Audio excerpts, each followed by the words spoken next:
What's going on, everybody? It's your boy Devin's World, and today we are back again with an EP review, this time of the EP Dopamine Rush by neverxhappy and cxrter. neverxhappy is a Colorado-based emo rap artist who speaks to his life experiences through his many different introspective tracks he's released over the years. neverxhappy has cultivated a following through this sort of music, and I think it's very admirable. neverxhappy has spoken publicly recently about his journey to better himself, and I think that this is referenced big time in his EP Dopamine Rush. Now, like I said in the beginning, this EP is produced completely by cxrter. cxrter is known for his Midwest emo instrumental production, notably working with artists like Young Van and Lil Skelly. These two were definitely a match made in heaven on this EP. And this is a short project, 4 songs, so I'm going to cover each song individually. This EP opens with the title track, Dopamine Rush. This song really sets the tone for the EP, with neverxhappy detailing his long struggle with cocaine use and his dedication to quitting. This song is brought to life with sounds like a pitched down verse to open the track, matched with an equally catchy hook.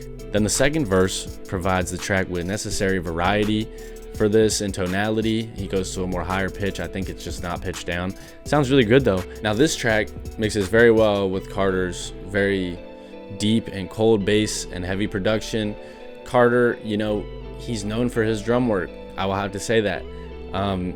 He does like to use loops from other producers. This is with Ryan Kelly's signature guitars. Super killer. I mean, this song was great. cxrter's really well known for his drums though. His bass is killer on this track. Drums are killer on this track. cxrter really definitely hit the mark on this one. And neverxhappy matched that shit. I mean, I don't have anything else to say about it. This song is great. I thought it was really perfect. And amazing way to start off the EP. Left me feeling super satisfied, ready to dive into track 2. And then the EP progresses nicely into the song Pretty Hell. This song is carried by an extremely catchy hook and pre-chorus. The bit crushed background vocals on the hook are also a super nice touch. In the minimalistic verses, neverxhappy takes us further into his internal dilemma with using drugs. Pretty hell is the term that he uses to describe the high. I think that this is perfect. It's one of those oxymoron type things where pretty hell doesn't really go together, but it's one of those things where the feeling is good but also bad. neverxhappy also has no trouble finding a perfect flow, a perfect pocket in this track, and I really enjoyed the pitch down pre-chorus. I think that was a super nice touch. It gave the song some variety that it needed, and I really liked that. cxrter once again with the hard-hitting drums, powerful melody. I'm just a super big fan of this track. This and Dopamine Rush both are really, really good songs so far. However, track 3, called Take One More Dose, up front, I'm just going to say it, not my favorite track. The choice of tone used in the rapping on this track was not quite as slick as the previous 2, I didn't really think. It does not take away though from the amazing writing and lyricism and detail included in the story of this song. neverxhappy describes the feeling of falling deeper into the darkness of a high and the feelings beyond that. neverxhappy also delves into the impacts of his actions on those who love and care about him, which I think are very, very important topics. That being said, the tonality doesn't necessarily sell it for me. I didn't think it was just quite as clean, just to be honest.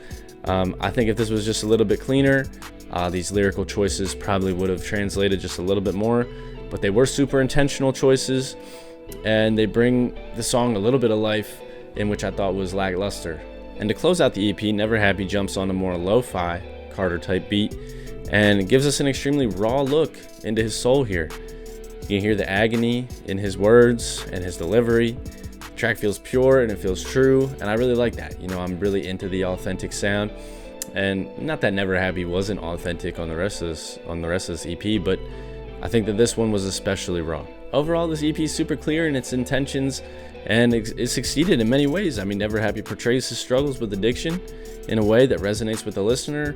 Even if you haven't struggled with addiction, I think you'll be able to hear this, and you'll be able to feel his pain, and you'll be able to resonate in some way.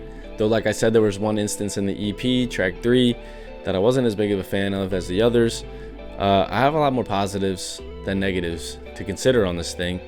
And that being said, I also want to give cxrter his flowers. I mean, this thing is just super well produced.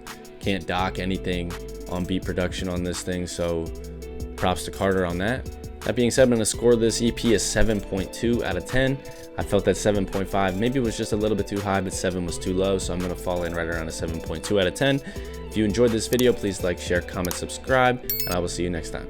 Thanks.